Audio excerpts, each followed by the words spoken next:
What is up, Nerd Nation? It's your boy Hunter here from Film Nerd TV, and today we are doing Riverdale Recap, Season 2, Episode 6, Death Proof, and I am joined, as always, by my co-host, Chance, the Titan Ellison. Yeah, what's up, man? Let's talk some Riverdale. I know it's a little later than we usually do. It's because we got busy with a few days, but we're finally here to talk about it. Yep. Better late than never, correct? Better late than never. So let's start off with one of your pros for what was it, Thursday's episode? Wednesday. Yeah, or Wednesday. One of my pros from last week's episode. Okay, the first one on my list, I liked how this show portrayed, the sexual assault through the victim's perspective. Especially because it's such a hot button issue right now, but it addresses, it really does a good job of addressing the mindset of what these people are going through. And I thought that was it could have been a really tricky thing to handle, and I think that the show did it very well. Oh yeah. Actually, let me write something down real quick. All right. Yeah, I do agree that they handled this situation, this controversial topic, very well, and the fact that it wasn't just one episode and she's forgot about it or whatever. No, she still has the mindset of, I'm going to sue him and, I'm going to get something out of it. She wants something in return, Cheryl does. And, we'll go into one of my negatives in a little bit, but I do like how, Nick is like, he's like that douchebag who thinks he can get away with anything because he's rich and powerful. Yeah, essentially, he's one of those entitled dickbags. Which, yep. That actor, he's doing it very well. He's making me hate him. Yeah, and that's what he's supposed to do. Yep, but I do like the fact that it's two powerful families going at it. With absolutely, the Lodges, or not the Lodges, the Blossoms and the Sinclairs. Even though the Blossoms don't like this, but one of my positives, if you want to say anything about that one, or we can just go on and go ahead with it. No, we can keep going. Okay, this one's a big one for me because I've missed this guy. Skeet's back. That's on my list too. Skeet is back. Yes, FP is back, and it was a few jail scenes, correct? Yeah, well, I think it was that one scene in the jail cell, but hey, I'll take what we can get. Mhm. Yes. But yeah, man. I like it.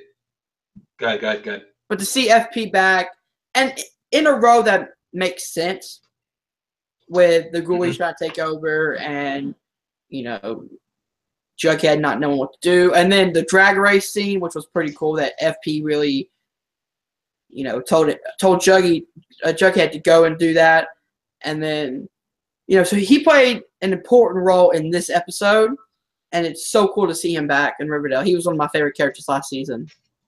No, exactly. I like Scourge as an actor. I like that he's in stuff. I wish they would have had him more. I understand why they didn't have him as much, but I wish they would have had at least one more scene with him. Oh yeah. Something else I want to touch on is, it's another one of my pros, and it's almost a con, but how ridiculous some of these goddamn names are. Like we have the Sugar Man and the Sugar Man and the Ghoulies. I'm like, good. Yeah, Riverdale, I love you, but sometimes you're hard to take seriously. I kind of want to see if we can come up with like better names for these guys. Because the Sugar Man. Yeah, because we already have Evil Pixie Sticks. Evil Pixie Sticks. Which they do make their return. We have the Not Jets or the Not Sons of Anarchy with the Ghoulies. The Not Sons of Anarchy. How about just the assholes? The assholes. Just the assholes. Or I'd rather call them the Not Sons of Anarchy. The Greasers. The Greasers from the outside. Yeah, we'll call them the Greasers. The Greasers. So yeah, we have the Greasers and the Sugar Man. What can we call him? I like Sugar Man, to be honest. Yeah, let's keep that one. Or Evil Willy Wonka. Evil Yes. Yes. I mean, and he's selling evil pixie sticks. So it works. Exactly. All right, so we have evil Willy Wonka. We have the greasers, and we have evil pixie sticks. Yep. I think these God names damn are it. worse than the one that they made up. They're definitely not worse. They're definitely not. They're a lot. They're definitely not worse. But I do give it a pass because one, it's a very guilty pleasure show, and because it's based off the Archie comics. No, exactly. Like, and plus, like when at least they're owning up to it. They're like, yeah, we know our source material is absolutely ridiculous. Yeah. But hey, we're gonna try to make it work the best we can, and they try. They really try. Sometimes it doesn't work, but they try. Yeah. Hold on. So go over another one. Oh wait, you already did, didn't you? Yeah, I just gave another one. So that was a positive. Was the Sugar Man? Yeah, all these ridiculous ass names, which it should be a negative, but every It's time so what funny happens, All right. that's pretty much it. So I'll pretty much go into mine, which is something that I talked about before. This is another minor, but the drag racing or the racing pink slip scene with Jughead and Archie versus Sweet Pea and the other dude he had beside him. Not sure if they gave him a name or not, but I thought this was very fun. They didn't have a name. Huh? Yeah, he didn't have a name. But keep going about the drag scene. Yeah, I just had being a fan of Fast and Furious. That's what I kind of got from it. And Cheryl, oh Cheryl in that outfit, oh dude. Yeah, I got to admit when I saw this, I immediately went, "Oh, grease lightning, you're burning up a quarter mile. Grease lightning, go grease lightning." Dude, I looked over to my brother and I was like, this has like a Grease type feel. It's like Grease mixed with Fast and Furious. Exactly. Also, when did Betty learn how to get good at cars? I know, right? But again, I told my brother, I was like, I don't care. It makes Betty even hotter. But yeah, I'm like, yeah, I mean, this is cool, but how do you know this? We never established this before. Where did this come from? It's Riverdale. You don't ask questions. Yeah, you don't ask stupid questions in Riverdale. You'll get even worse answers. You'll get the ghoulies. Down to the fact where like you even made a Grease joke in this scene. Really? Yeah, there's a scene where Tony Topaz is going to wave the flag, and Cheryl calls her Cha Cha, which is a character from Grease. Oh yeah. But yeah, just from the go, and they immediately head off. I was kind of expecting them to like open up the top of their steering wheel to have the Nas feel, like crank the Nas. Crank the Nas. Oh shit, we can't make it. We will. Yeah, no, exactly. And it was stupid, but it was so much fun. It was well shot, well directed. It was exciting. I thought it was a really well done scene, even though the logic of it baffles me. But we'll get to that later.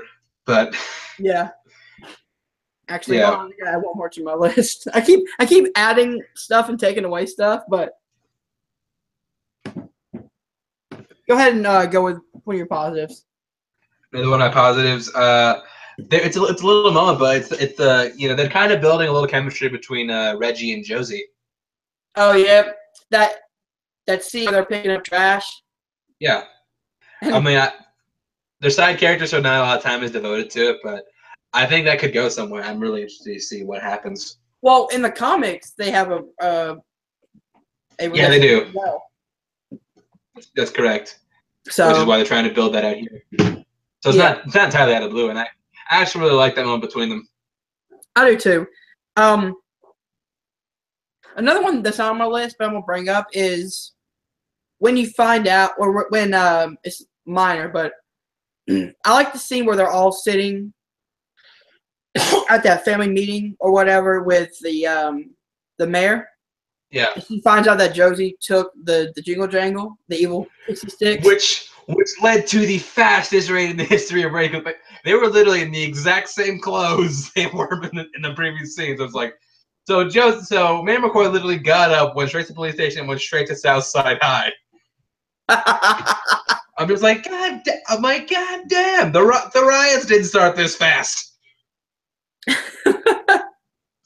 But yeah, I love that scene where, just because, I forgot her name, was it Robin Wright. Yeah. Yes. She plays that character so well. And when she finds out that Josie took the, I almost go to Jingle Jangle again, the evil pixie sticks, she's like, we're going now. I was like, oh, shit. He's like, shit. You white kids can fuck up your life as much as you want. Josie? No. You're done. Josie, not my kid. Not my kid. Sheriff, get off your ass. Check the alibis. We are going. We are going to the South Side. Which, again... I don't care if their alibis are airtight or not. We're going. What was the airtight alibi for the South Side this time? I mean, if they had an airtight alibi, it wouldn't have mattered. No, it would. In Riverdale, it matters. If you have an airtight alibi, it always matters. Not from the South Side. You racist Northsiders. I got an airtight alibi. Boy, we don't give a fuck. We don't give a fuck about you. The show has gone off the rails, and I love it. Yeah, already. But yeah, as far as that scene with I also liked how like these kids are pretty much like they have no shame. They will talk about like their personal crap and like weird and other things right in the middle of something else. I thought that was a really fun little moment. All right, so go ahead and tell another one of your positives or pros. Another one by positives is Madeline Petch, who plays Cheryl in this episode. First of all, she's attractive. Like, oh my god, she's beautiful. Yeah, she's beautiful. She's one of my women crushes. And also, but she's not only she's attractive, like she has so much to play off in this episode because I honestly think she, as far as performance-wise, she's the MVP of this episode. That's exactly what I brought up to my brother. I was like, I've never really noticed it, but the girl who plays Cheryl, her name is what now? I'm sorry. Madeline Petch. Yeah, I'm going to butcher that name, so you just said it perfectly. There you go. But she had to she had to have that right amount of what just happened to me, and she's still in shock, and she's pretty much mentally broken. I mean, there wasn't much there to begin with, but and the fact that she had to go from like, okay, I'm really emotional to I'm going to kill this guy to meet in the middle of, no, I'm going to make sure he gets justice. Exactly. And yeah, she has so much to play off of. She has so much emotion to convey, and she does it very well. And you really kind of appreciate her performance throughout the entire season because she has so many levels she has to go through, and she does it very well. Mm-hmm. And that's like the one scene that I absolutely love, and you can see that the acting prowess is when she's talking to her mom. Yeah, that was a great scene. Where she was like, "You defended Daddy, who killed Jason, but you won't defend me after he tried to, assault me." I mean, you could say it. They did. Rape. Yeah. Tried to rape me. Which that's another thing. I'm impressed they actually used the word. Mm-hmm. And yeah, going back to it, I love that they're not afraid to say, because this is a very heated topic, especially at this point. Yeah. And I love the fact that it's so raw, as like, no, he didn't actually go all the way, but the fact that he was so close to doing it, that's the scary part. Then that's gonna fuck with your mind a lot. No, exactly. And like as I brought up in the beginning of the episode, like you could really understand where like this speaks to victims, people who have been victimized in the situations like this, and where their mindsets are at, and how it can affect them on a personal level, and how it can affect them permanently for the rest of their lives. Oh yeah, and the fact that Cheryl brought up, she was like, "You defended,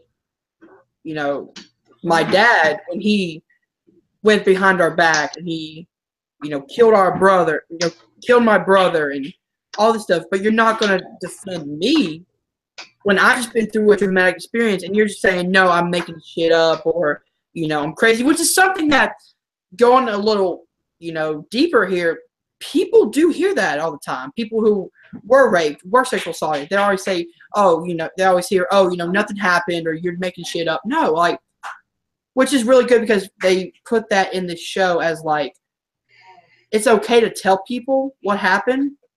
It's great to come out, but some people are not going to believe it, and it's the real good dilemma of what should you do? No, exactly, and also you face people's perception. It also you deal with the fact that like people's perceptions of you can change, and that's something that this show, like I said, it's subject the show tackled very well. Yeah, and it's weird. Like, you would never think that an Archie Riverdale show on the CW would be a shining light of how to properly handle this situation. Exactly, and also there was a really strange line. There was like where it was right when Veronica's parents were talking to Mama Blossom. I forgot her name, but it's where Cheryl said like, "I'm used to it." I'm like, "Wait, what? You're used to getting a repeat? Has this happened before?" Yeah.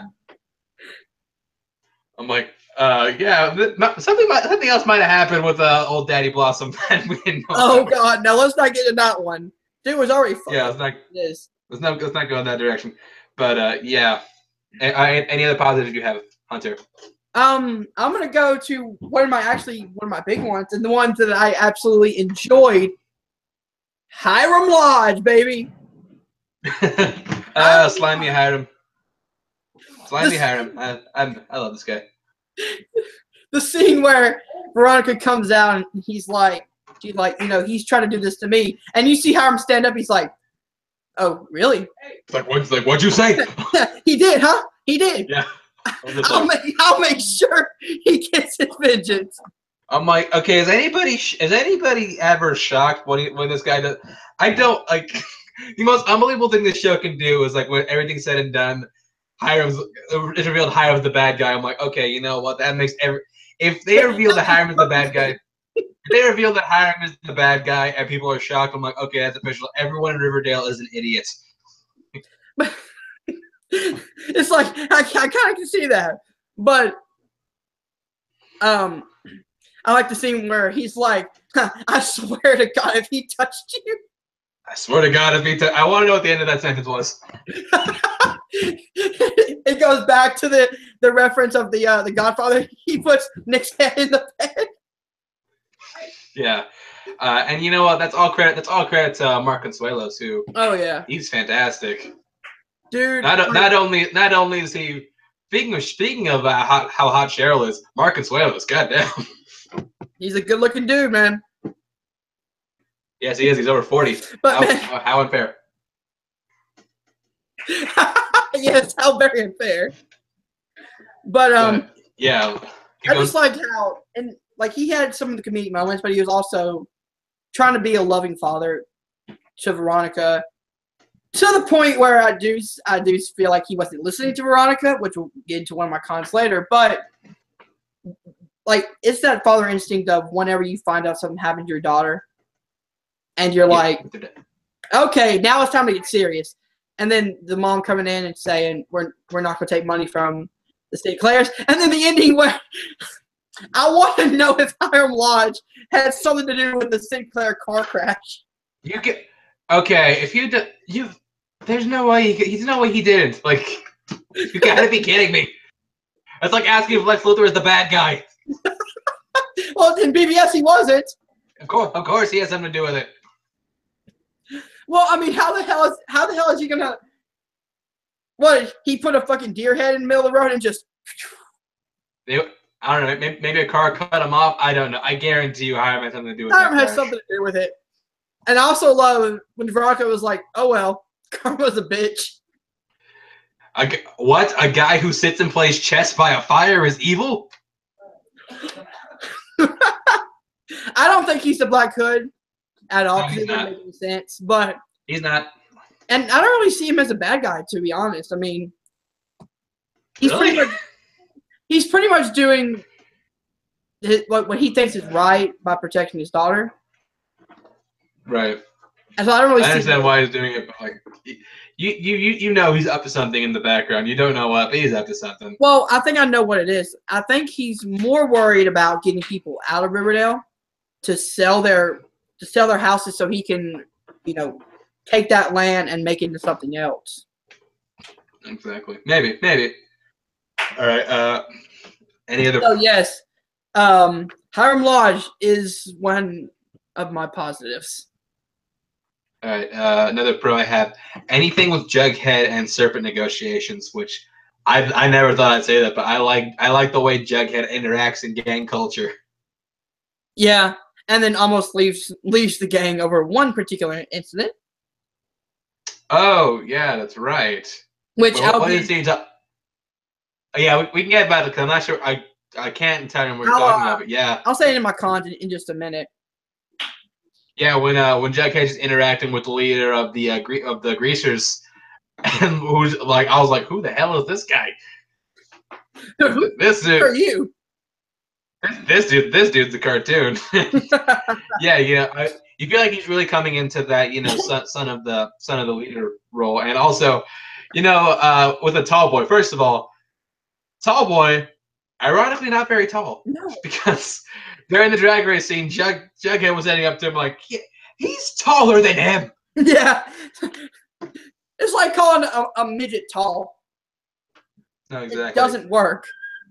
Or it's kind of maybe it's kind of like a Three Stooges thing where like his name is Curly but he's bald. Bald, yeah. But hold on. Yeah. Have you watched Game of Thrones? Yes. Please tell me that tall is a tall boy. Tall boy. Or tall. Oh, tall boy. Tall boy. What about him? He looks exactly like the fucking Hound. Oh, he does. Yeah, he's like just running up and I see it. I can see the resemblance of him and the Hound. Oh my god, the American Hound crossover. Oh god. Oh, you know what? We already have possible twin sets in this show, so it fits. Yep, and you got multiple families trying to buy out Riverdale. So that is true. All right. Any other pros you got? Yeah, I got a few more actually. The Sugar Man reveal I thought was a pretty cool twist when you find out it's the teacher, and I forgot his name. Do you have it? I can pull it up real quick, but you can just talk about it a while. Yeah. I thought it was interesting because I wasn't expecting us to see who the Sugar Man was until a little bit later. It's Robert Phillips, who was one of the teachers at Southside High. Oh, I'm trying to figure out the name of the teacher. Robert Phillips. Oh, so that was the name of the character. Yes. Okay. So yeah, like I wasn't expecting him because I was like, oh, this dude just seems like someone who likes helping out his students. He brings back the newspaper with Jughead, but now like once he got revealed, I was like, all the pieces are falling into play now. This is all coming around and making a lot of sense. Mhm. Yeah, no, I agree. Like maybe the Southside is corrupted, but also, it shows you why the Northside thinks why they do. Yeah. Which, again, racist white people. Yeah, racist white people, and black people live on the Northside too. There are a few black people on the Northside. You got you got the Claytons, and you got the McCoys, and what the fuck happened to Chuck? Pops. Where's Pops? Chuck's actually coming back for the next episode. He's in the promo, so he's gonna do something. And you got Pops, and I don't trust Pops. maybe the killer is Pops. It's Pops. Pops managed to be in two places at once. He put some powdered donuts on his face. Put some contacts in. Some baby powder. Yep. I can do this. This is a big conspiracy. I got it. All right. My last pro that I'll point out is it looks like Betty and Jughead are pretty much back together just because I like that approach because I like that they didn't just end it there. They're still going with it because I don't think at the end of the episode they were not officially, but they're gonna get there because they're already together in his trailer. Yeah, I mean, You know, Also, I originally thought Jughead slept with Tony Topaz. I'm like, God damn, you moved on quick. but he didn't. You realize she actually just slept over?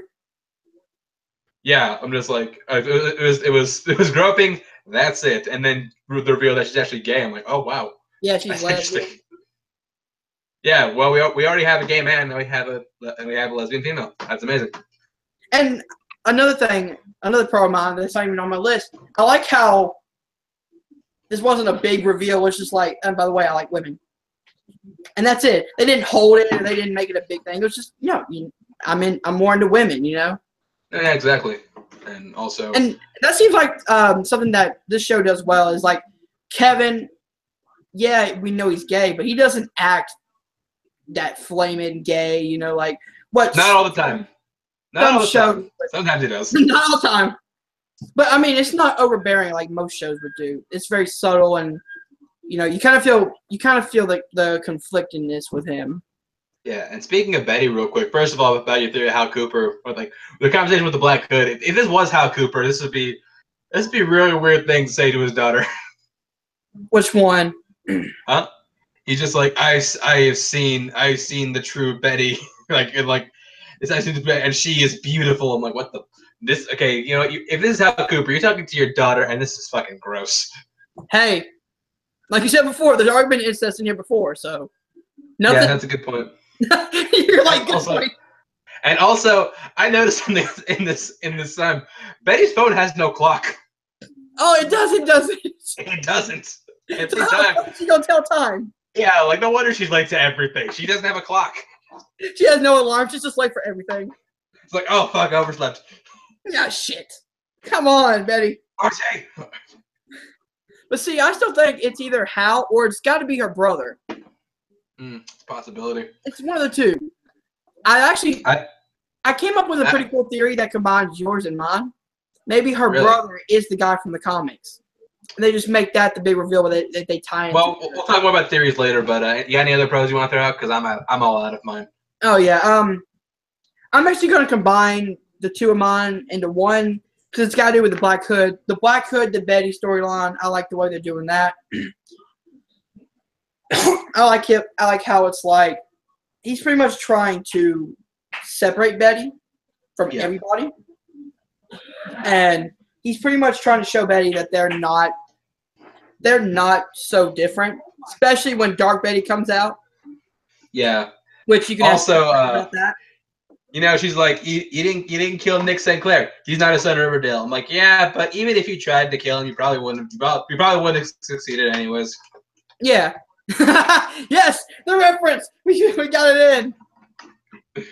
Good job. He's Thank you. his job. Yeah.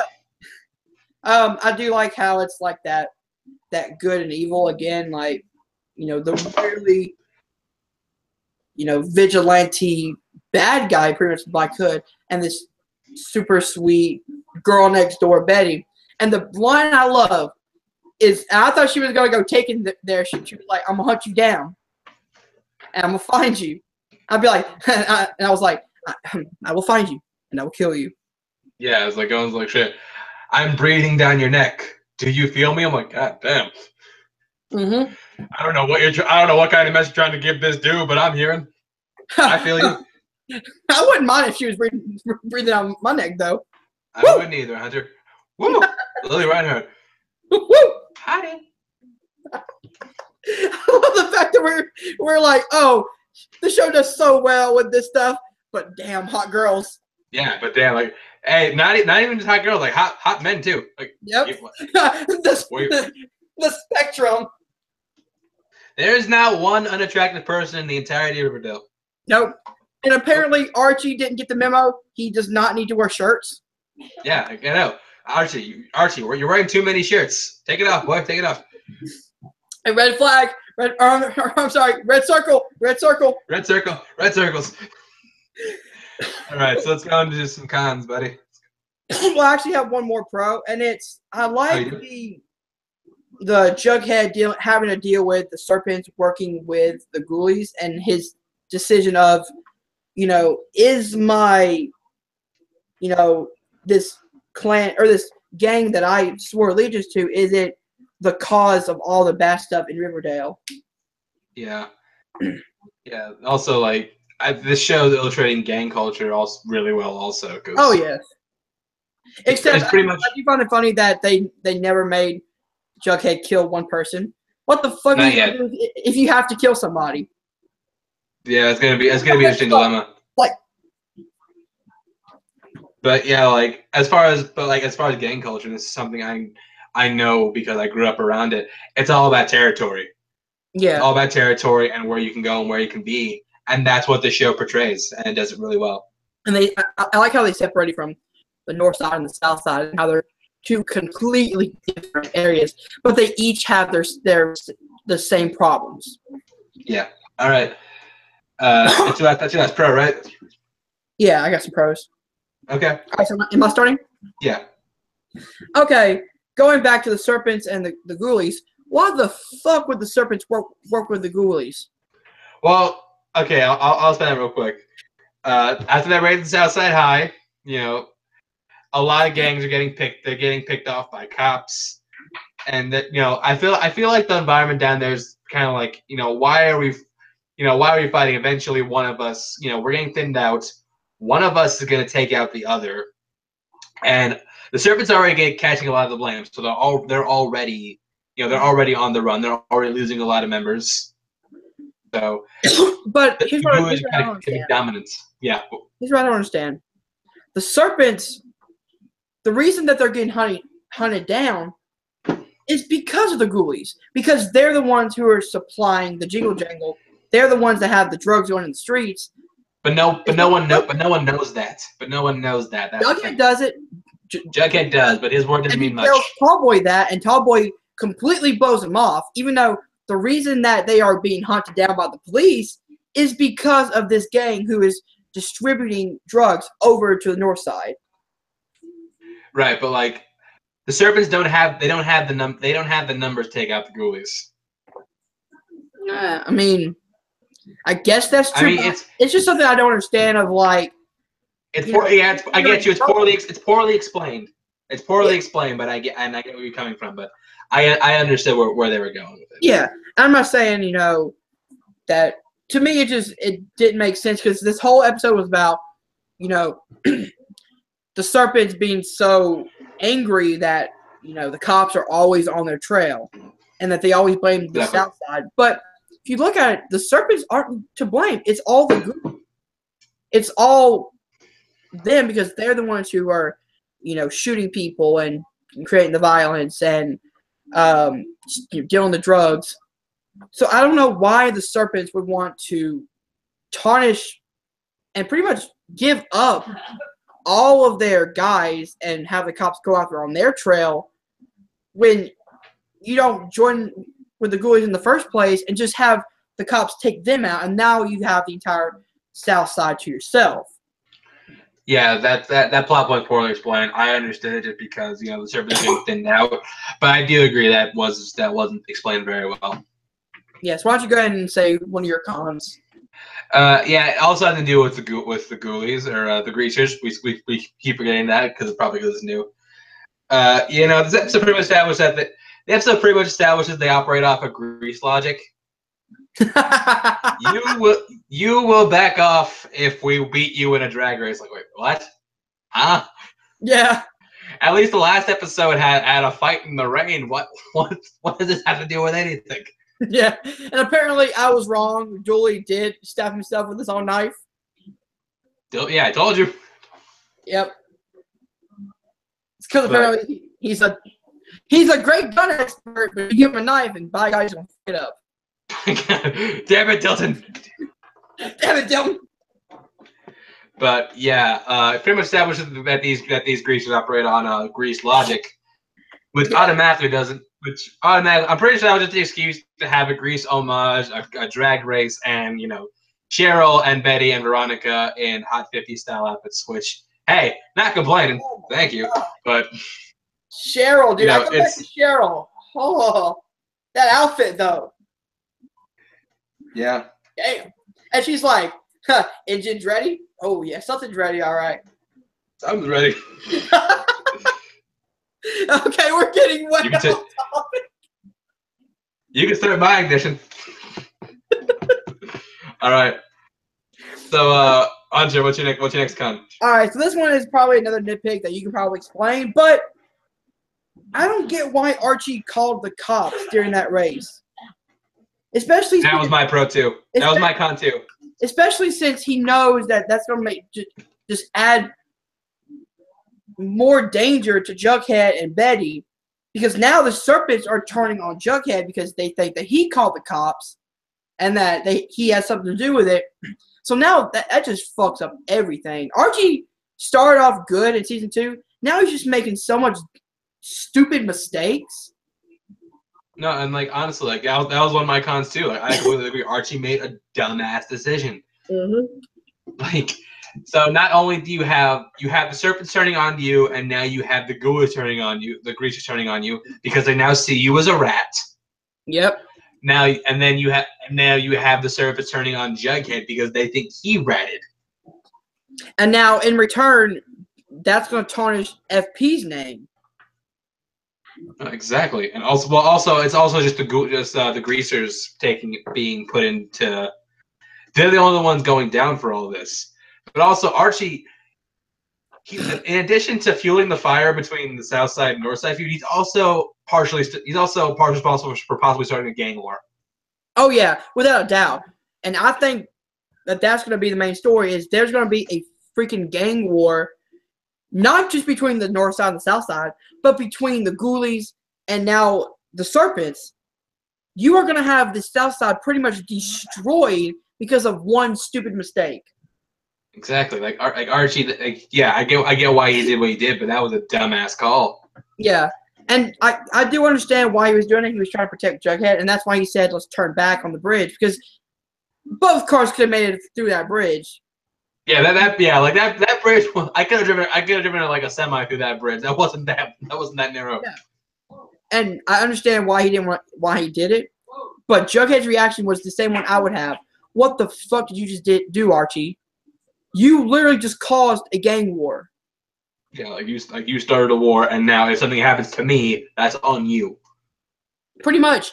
And if FP finds out what happened, oh. He's gonna be pissed. Yeah. And, okay. Anything else you got? Do you have any more cons? No, I think that was my last one. I have one, and it goes back to the pro that had about Cheryl and that mom scene, which was really very good acting. Speaking of which, Cheryl's mom recovered quick. Like. We forget, like she had third-degree burns in the first episode. Now she looks fine. Gone. I'm like, God damn, people with the common cold don't recover that fast. Yeah, but I don't like. Hold on, let me write this down real quick. But I don't like how. Okay, so your daughter just got raped, and you're gonna act like almost raped. And you're gonna act like it's nothing. You're not gonna show her any, sympathy, or you're not gonna, talk to her. No, she's like, oh no, she's making a dumb mistake. We're not doing anything against it. What? Why? That doesn't make any sense. And I don't care if the Sinclairs are powerful people. The Blossoms are powerful people. You can fight them. It's her choosing not to do anything, which is what pissed me off more. No, exactly, but like also on that point, going back to like what sexual assault victims go through, it's hard to come out publicly with that, which is why like all these sexual assault allegations and accusations, that's why they usually come out like years after the fact, because it's a hard thing to deal with initially. But also you got to consider like all the things the Blossoms have been through in the past like couple days, like literally their name has been dragged in the mud. Yeah, and trust me, I understand that, but the only thing that made me so mad was in real life when someone would come out to their family about that, you would get more of the sympathetic feeling, and that would have made it even more, I guess, meaningful if the mom would stop being a cold bitch for once and really look at her daughter and what she's been through. Because you gotta think. I was thinking that it demonstrates that character lacks empathy. Huh? I was thinking it demonstrates that character just lacks empathy, like, altogether. Yeah, and, I understand that that's her character, but Cheryl has had it harder than anybody. Losing her brother, losing her father, and now almost getting sexually assaulted. I mean, damn, are you that cold-hearted that your own daughter doesn't mean anything to you? Yeah, pretty much. I get what you mean. And that's pretty much all I have. Is just one, people making dumb decisions, aka Archie, or people not being sympathetic when they need to be sympathetic. Yeah. Something we hadn't touched on yet before we go into theories. Actually, I'll say it for theories. Okay. Go ahead and give your rating 1 out of 5 stars, and then we'll go to theories. Actually, this is my favorite episode in the past couple of weeks. I'll give this a solid 4.3 out of 5. You know what? I'm actually higher than you. Really? Yeah. This episode, with what it did, not forgetting what happened to Cheryl and actually making it a really emotional part of the story. Everything with, Cheryl really stole this episode for me. The actress did so well. All the actors in the show do incredible. And just, this is actually one of my favorite episodes because of the subject matter and the fact that it didn't beat you over the head with it. It was very subtle. It happened, and it's her trying to deal with it. Right. So I'm giving this one of my higher ratings, 4.8 out of 5. Oh, wow. Yeah, it's one of my favorite episodes of the season. All right, so let's go into some of your theories real quick. Well, the last season's episode established that it's the evil Willy Wonka. It's evil Willy Wonka in jail. And then the Black Hood's there too, and he's got a gun to him, which means he's going to be severely wounded in the next episode. What? I didn't see that. Yeah, it was the last episode. It was a Black Hood. It's got a gun to him. Was that like an end credit scene almost, or was it? No, it was literally the last shot of the episode. I think I missed that. You might have missed it, but yeah, the last shot of the episode is the evil Willy Wonka about to get shot by the Black Hood. Which, yeah, like I said, means he's gonna be severely wounded in the next episode, but he's gonna make it. He's gonna survive. I remember Veronica had a line in this episode. She's like, "You've been having a conversation with a serial killer." I'm like, "No, you've been having a conversation with a murderer.